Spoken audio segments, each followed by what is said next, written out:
미국과 한국의 상호 관세 협상 마감이 일주일 앞으로 다가왔습니다. 한국 산업통상부 장관이 미국의 상무장관을 만나 막바지 협상을 벌였습니다. 트럼프 대통령이 연방준비제도를 방문했습니다. 건물보수 현장 점검이라는 명분 가운데 기준금리 인하에 대한 압박을 가한 것으로 분석됩니다. 전국에서 불체자 체포작전이 지속되고 있습니다. 하루에 1000명꼴로 체포가 이뤄지고 있다는 집계 결과도 공개됐습니다. 한국 등 비자 면제 프로그램에 속한 42개 국가 국민 중 여행과 출장 목적의 방문객들에게는 비자 부정방지 수수료가 부과되지 않을 방침입니다.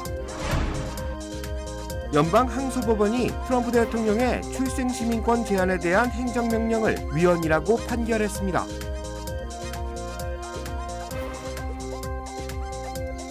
매일 아침 마리아, 샘, 알렉스, 에이미는 단지 비즈니스를 하는 게 아닙니다. 꿈을 만들어가고 있죠. CBB는 각 비즈니스의 이야기를 알고 고객 한 분 한 분께 꼭 맞는 솔루션을 제공합니다. 저희가 만드는 것은 단지 금융거래 관계가 아닙니다. 고객 한 분 한 분과의 파트너십입니다. CBB and me. CBB and me. CBB and me. CBB뱅크, 고객 한 분 한 분을 위한 금융 파트너십을 만듭니다. 시청자 여러분 안녕하십니까? KBS 아메리카 뉴스입니다. 다음 달 1일 미국의 상호관세 부과 시한을 앞두고 오늘 열릴 예정이었던 한미 간 2+2 통상협상이 미국 측의 일방적인 연기 요청으로 불발됐습니다. 구윤철 한국기획재정부 장관은 출국을 1시간여 앞두고 공항에서 발길을 돌렸는데요. 김지숙 기자가 보도합니다. 하워드 러트닉 미 상무장관은 한 방송 인터뷰에서 한국과의 무역 협상을 언급했습니다. 한국도 유럽처럼 협상 타결을 매우 원한다며 미국과 일본의 합의 내용을 보면서 한국이 욕설을 했을 거라고 말했습니다. You can hear the expletives out of Korea when they read the Japanese deal, because the Koreans and the Japanese they stare at each other. 한국과 일본이 대미 수출에 있어 경쟁 관계란 점을 짚으며 미일 협상 결과를 지렛대 삼아 한국을 압박하려는 의도로 풀이됩니다. 앞서 일본은 759조 원 규모의 대미 투자를 약속하고 자동차와 쌀 시장 등의 개방 조건으로 25%였던 상호 관세와 자동차 관세를 15%로 낮추기로 합의했습니다. 특히 자동차의 경우 일본과 비슷한 수준으로 관세를 낮추지 못하면 한국 자동차 업체들이 상대적으로 불리해질 수 있습니다. I think there's a lot of pressure now on the South Koreans because, they've got to get a deal that's as good as Japan.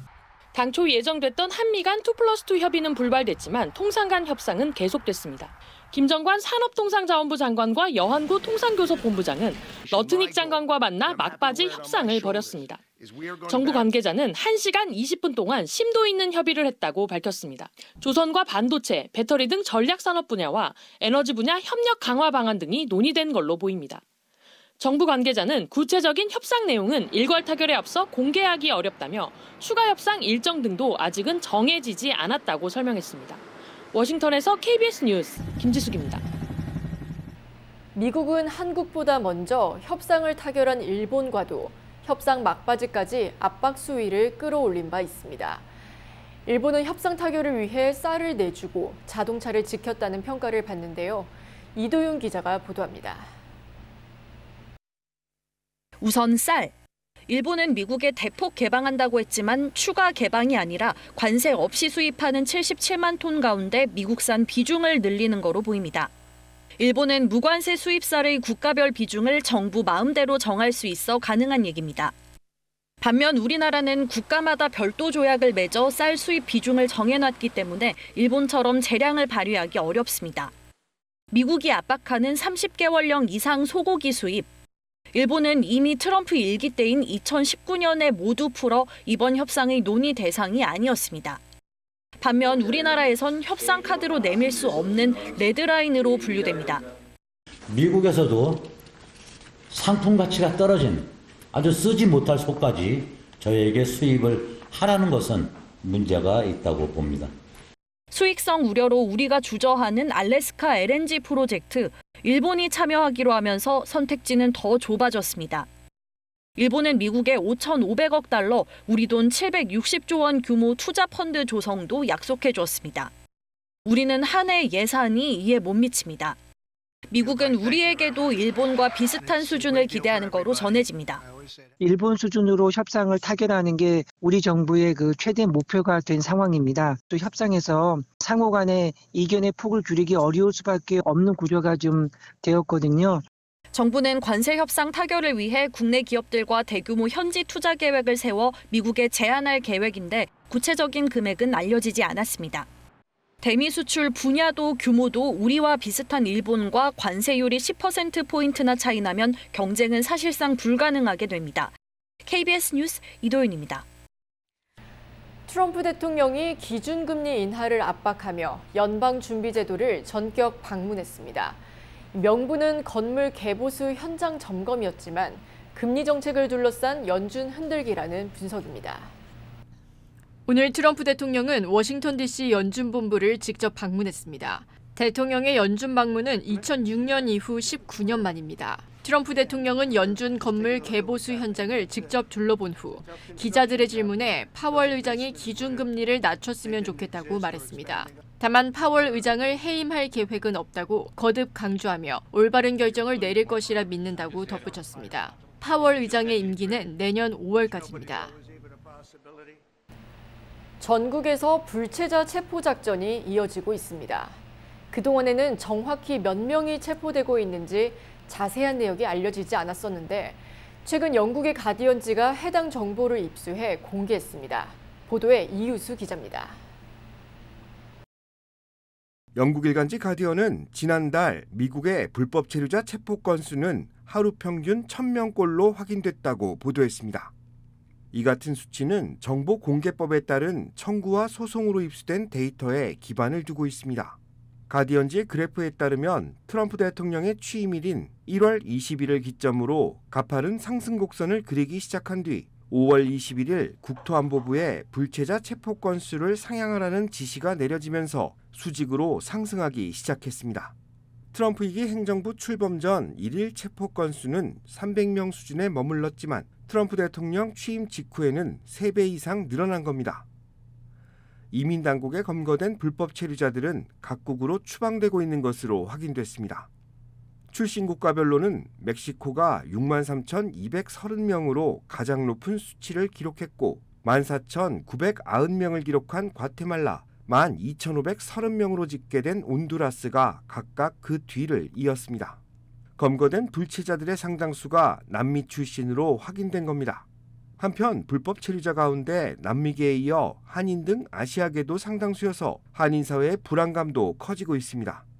USC 형평성연구소가 지난 2023년 집계된 센서스 자료를 분석해 어제 발표한 자료에 따르면 LA 카운티 지역에는 94만 8,700여 명의 불법 체류자들이 머물고 있는데 이는 LA 카운티 전체 인구의 9%, 거주 외국인 4명 중 1명에게 합법적인 신분이 없는 것과 동일한 비율입니다.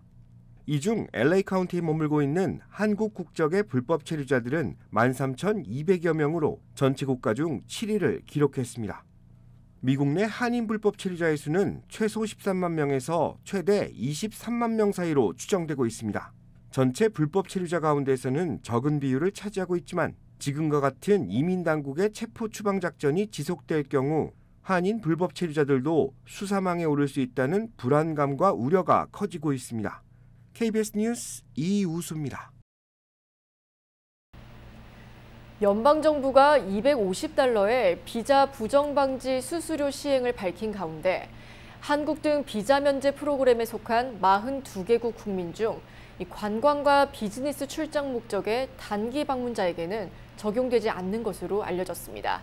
KBTV 전상희 기자입니다. 도널드 트럼프 대통령의 하나의 크고 아름다운 법에 따라 외국인 비자 수수료 부과는 빠르면 10월 1일 시행될 것으로 보입니다. 뉴욕타임즈와 CNN에 따르면 한국 국민은 전자여행 허가제를 통해 비자 없이 미국을 90일 이하 방문하는 경우 해당 수수료를 납부하지 않아도 됩니다. 그러나 유학, 취업, 교환 방문 등 별도의 비이민 비자를 신청할 경우에는 다른 국가와 마찬가지로 수수료가 부과됩니다. 비자 부정방지 수수료는 기존 수수료에다 추가해서 부과되는 만큼 비자 신청자들의 부담이 커질 전망입니다.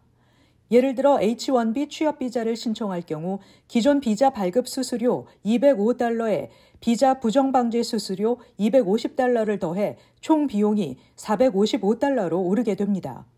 여행업계는 이번 조치가 미국을 방문하려는 관광객들에게 큰 부담이 될 수 있다며 우려를 표했습니다. 여행협회는 특히 2026년 월드컵, 2028년 LA 올림픽 등을 앞두고 국제 관광객 유치에 악영향을 줄 수 있다고 내다봤습니다. 정부 측은 올해부터 오는 2034년까지 약 $289억 달러의 재정 수입을 창출해 재정 적자 감축을 기대하고 있습니다. 한편 도널드 트럼프 행정부가 취업을 위한 H-1B 비자 발급 방식에 대대적인 변화를 추진하고 있는 것으로 알려졌습니다. 현재의 추첨 제도를 폐지하고 고임금 순으로 가중치를 부여하는 방식으로 개정이 유력할 것으로 예상됩니다. 트럼프 1기 행정부 때에도 H-1B 비자 발급 방식의 개정이 추진된 바 있습니다. 트럼프 행정부가 재차 추진하는 H-1B 비자 개정안이 실제 시행되기까지는 시간이 걸릴 것으로 보입니다. 일부 전문가들은 2027년 취업비자 선정 시즌부터 적용될 가능성이 있다고 보고 있지만 구체적인 도입 시점은 미정이며 개정안에 대한 소송 제기 가능성도 변수로 작용하고 있습니다. LA 미드시티 지역에서 보복 운전으로 추정되는 총격 사건이 발생해 30대 남성이 부상을 당했습니다.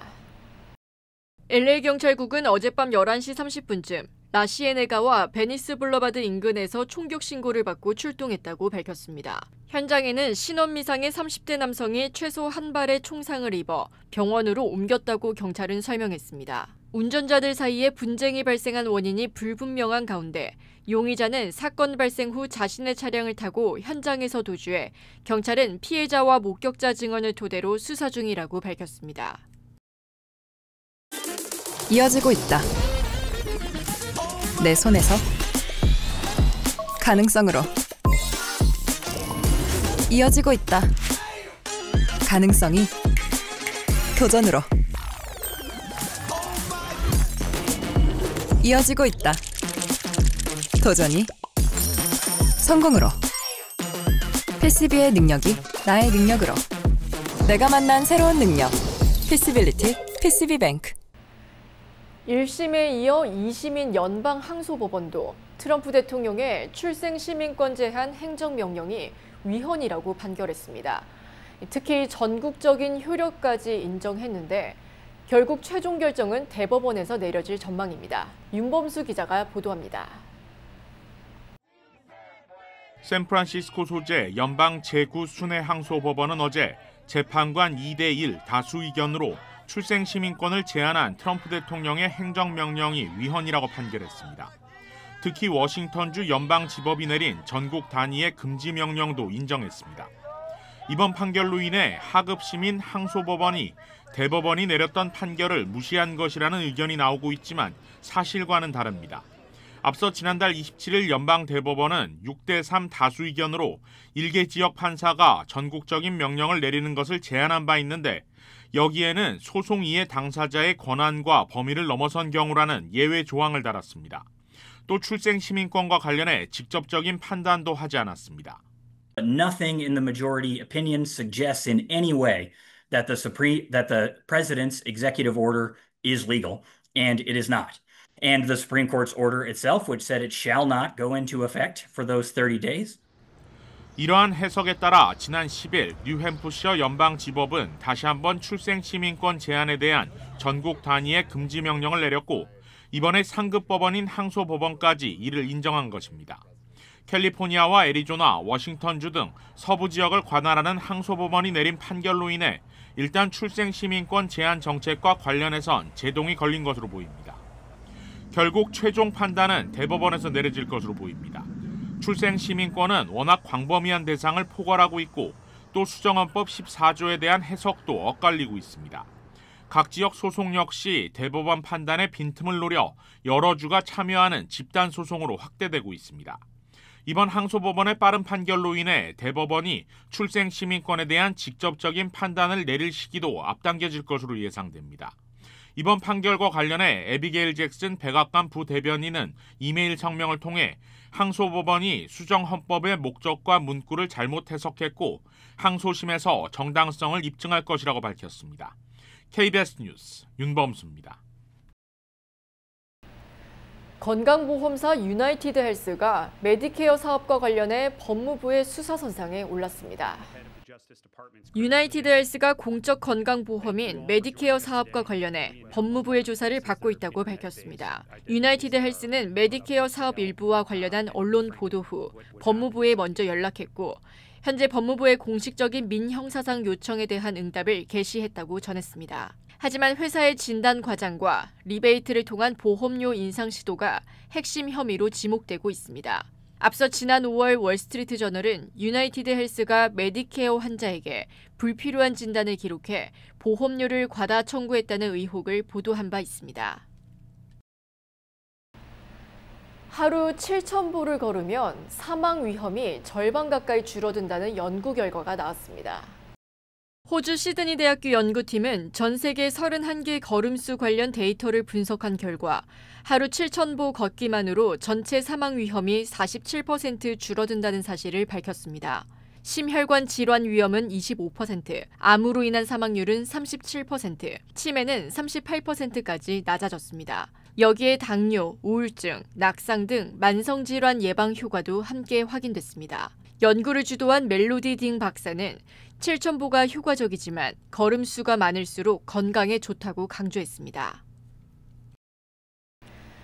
평소 챗GPT 사용하시는 분들 참 많으시죠? 오픈AI의 최고 경영자 샘 올트먼이 AI를 악용한 사기 범죄가 심각해질 수 있다고 경고했습니다. 또 AI가 모든 면에서 인간을 뛰어넘게 될 거라며 규제가 필요하다고도 강조했습니다. CNN에 따르면 올트먼은 지난 22일 연방준비제도에서 열린 행사에서 금융기관 중 일부는 여전히 음성인식을 본인 인증 수단으로 사용해 큰 돈을 이체하거나 중요한 작업을 승인한다며 이는 매우 위험한 일이라고 지적했습니다. AI가 인간 음성을 거의 똑같이 흉내내거나 복제할 수 있게 된 상황에서 음성인식 등 기존의 인증 수단이 사실상 무의미해졌다는 겁니다. 또한 AI가 이미 대부분의 인증 방식을 완전히 무력화했다며 지금은 음성통화로 사기 행위를 하는 수준이지만 곧 현실과 구별이 불가능한 영상통화까지 등장할 것이라고 경고했습니다. 올트먼은 미국의 안보를 위해서라도 미국이 초지능 AI 경쟁에서 중국 등에 뒤처지면 안 된다고 강조했습니다. 전설의 프로레슬러 헐크 호건이 세상을 떠났습니다. 향년 71세였습니다. 1980년대 전 세계를 헐크매니아 열풍으로 몰고 갔던 헐크 호건이 오늘 플로리다 자택에서 심정지로 숨졌습니다. 호건은 80년대 WWF의 황금기를 이끈 주역으로 빨강 머리띠와 노란 셔츠의 의상, 링 위의 역전승 시나리오는 그 자체로 전설이었습니다. 호건은 영화 방송까지 진출하며 대중문화의 한 중심에 서며 또 한 번 프로레슬링계를 뒤흔들었습니다. 프로레슬링 단체는 그가 단순한 선수가 아닌 한 시대의 상징이었다며 애도를 표했고 사망 소식을 접한 전 세계 팬들도 추모하고 있습니다. 대한민국 하이브리드 항공사 에어프레미아가 연중 최대 할인 프로모션 프로미스를 시작했습니다. 이번 프로모션은 오늘부터 판매를 시작해 내년 5월 말까지 탑승 가능한 한국행 항공권을 초특가로 선보입니다. 특히 성수기에도 사용할 수 있어 크리스마스나 설 연휴 등 미리 항공권을 확보할 수 있는 점이 특징이라고 에어프레미아는 설명했습니다. 왕복 총액 운임 기준 이코노미 클래스는 LA $832, 뉴욕 $952, 샌프란시스코 $622, 호놀룰루 $692부터 시작합니다. 항공권은 에어프레미아 공식 홈페이지나 온 오프라인 대리점 등 모든 채널에서 예매 가능하며 예매일자와 환율 변동에 따라 총액 운임은 일부 변동될 수 있다고 설명했습니다. 또 최저가 항공권은 조기 매진될 수 있다고 덧붙였습니다. 옥타 LA 제3차 이사회가 어제 롱비치 선상에서 개최됐습니다. 정병모 회장과 120명의 회원, 외빈이 참석한 가운데 어제 2025 상반기 업무 보고와 하반기 업무 계획을 논의했습니다. 또한 이덕 신입 이사를 포함해 6명의 회원을 인준했다고 밝혔습니다. 옥타 LA는 전 회원과 더욱 화합하는 시간을 만들겠다고 밝혔습니다.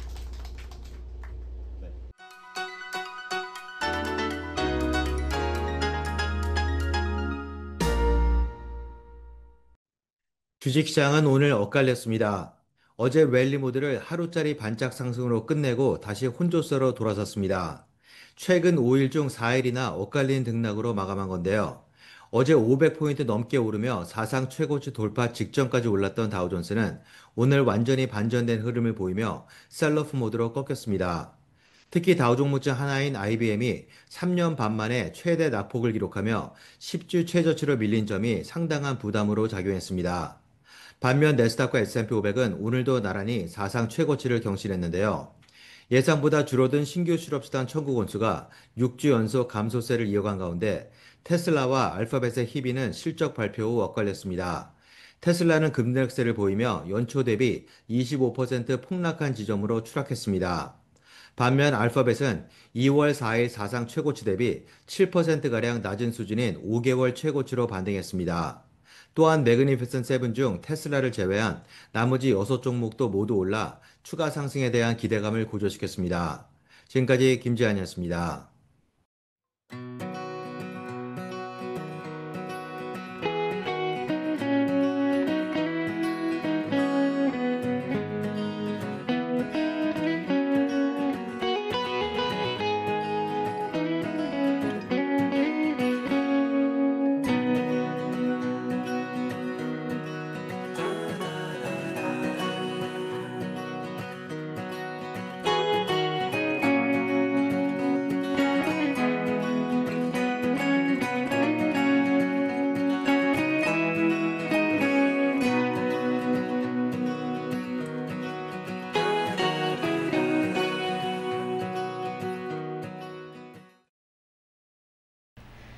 KBS 아메리칸 뉴스, 오늘 소식은 여기까지입니다. 시청해주신 여러분 고맙습니다.